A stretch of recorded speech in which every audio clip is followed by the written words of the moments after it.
Morning, everyone. Secretary, please call the roll. Trustee Kimbrough, absent.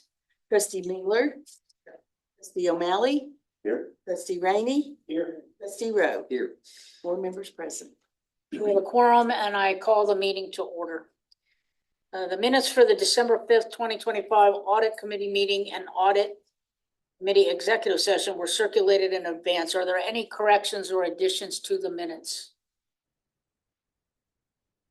Hearing none, I move to approve the minutes as written. Approved. Is there a second? Second. Okay. All those in favor, please signify by saying aye. Aye. Those opposed, please signify by saying nay. The minutes are approved.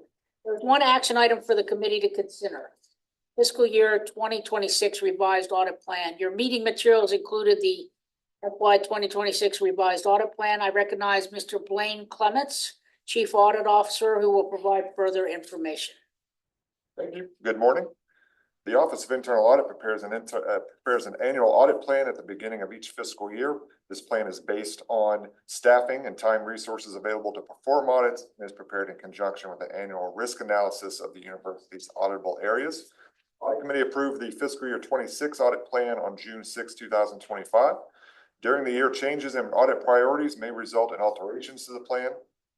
Global internal audit standards issued by the Institute of Internal Auditors requires that the audit plan and any significant changes to that plan be approved by the Audit Committee. So in your materials is our revised plan.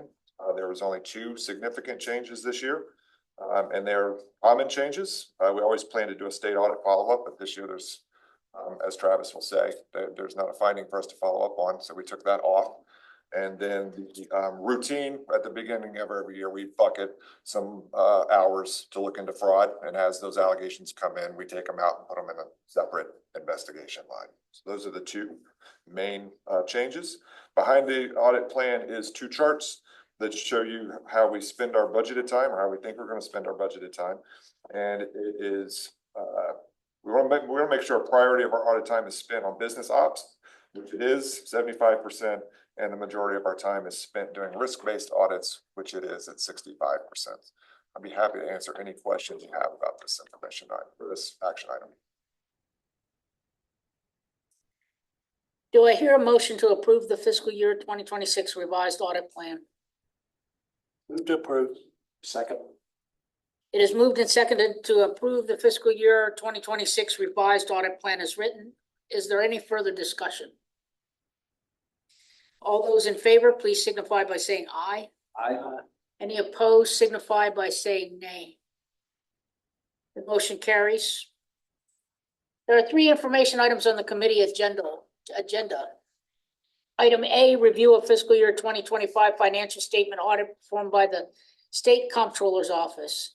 Travis Mann, State Auditor Manager, will provide information about this item. Mr. Mann? I'm Travis Mann, Legislative Audit Manager with the Comptroller's Office, Division of State Audit. Tabitha Furlong was the manager for these engagements to be presented. We give her our best wishes for her promotion to the Director of State Audit. I have taken on her role and responsibilities for the APSU engagements, and I'm excited to work with you all to make APSU work better. There were 2 engagements performed for APSU during the fiscal year 2025 period. There was the financial audit and the agreed upon procedures for NCAA.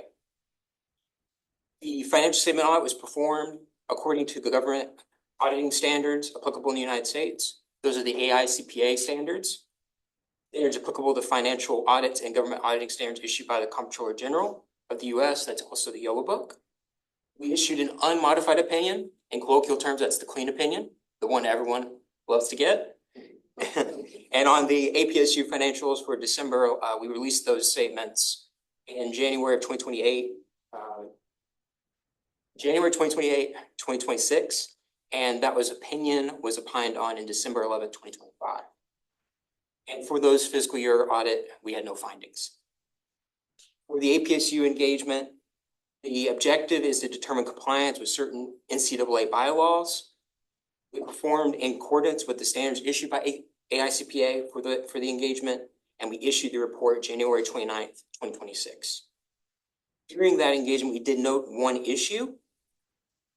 There was an over-reporting of Pell Grants in the NCAA membership financial reporting system by roughly $1 million. This was confirmed against financial aid records and was subsequently fixed after identification.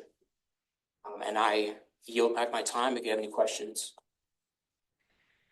Thank you, Mr. Mann. Are there any questions for Mr. Mann or discussion about the recent audit and review performed by the State Comptroller's Office?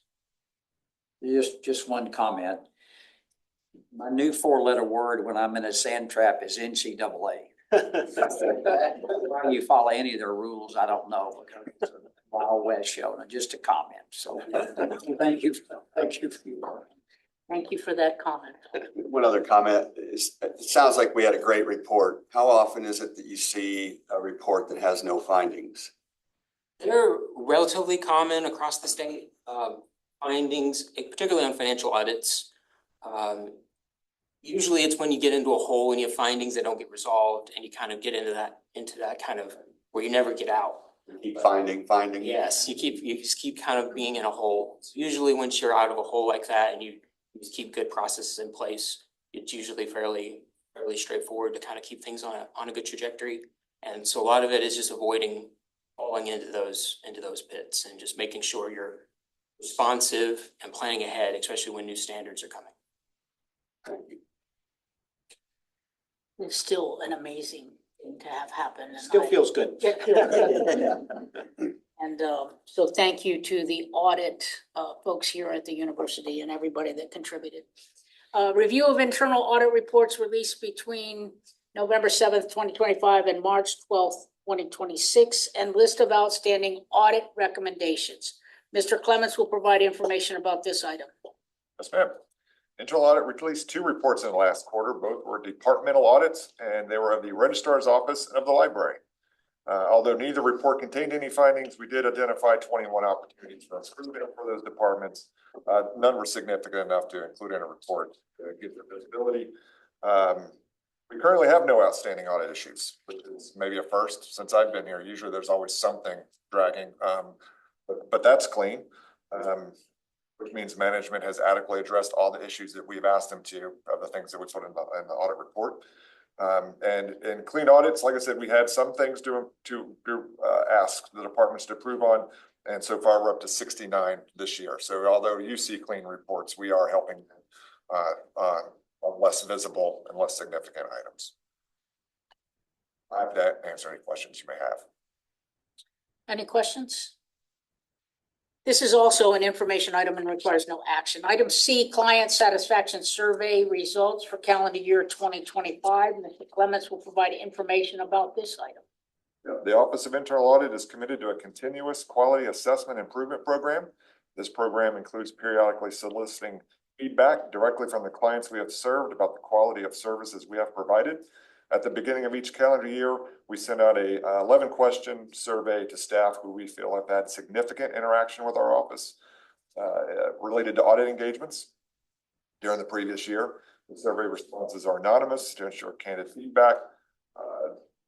The information, charts and comments. They're generally positive. I think we've used the same survey for quite some time. So I think me and Beth are going to refresh that to try to increase our response rate. But I think our response rate is fine, but I think something asking the same people new questions in a new format would be useful. And we do this once a year. I think we're also going to start doing it every 6 months, only reporting to you once a year, but maybe shortening that gap between our interaction and when we ask them for our opinion would also help our response rate and give us some good information on how we could do better. I'd be happy to answer any questions you have about this item.